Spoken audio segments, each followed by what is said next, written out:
Тәрбиеші апайым, жадырайды жаздайым, күндей күліп алдымнан қарсы алады әрдайым.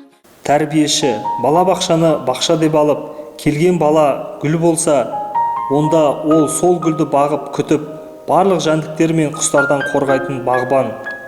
Гүліміз бала, бағбанымыз тәрбиеші. Балаға бағыт бағдар, тәлім тәрбие беретін отбасынан кейінгі екінші анасы. Топтағы әрбір бала бір ашылмаған сыр құпия. Әр баланың мінезі әртүрлі. Бір бала жылдам болса, екінші бала баяу. Барлық нәрсені байыппен жасағанды жақсы көреді.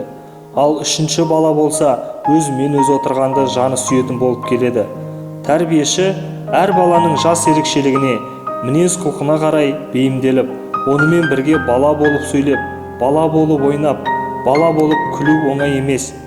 Ол үлкен шеберлікті қажет ететін жұмыс.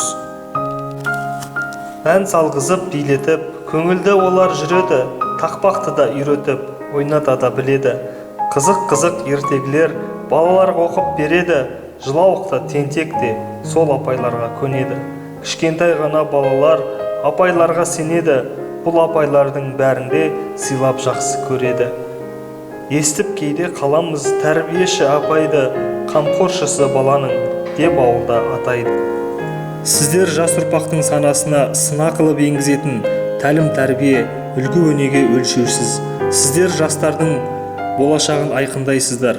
Бүгін еккен дәндеріңіз ертеңгі жемісті күннің кепілі.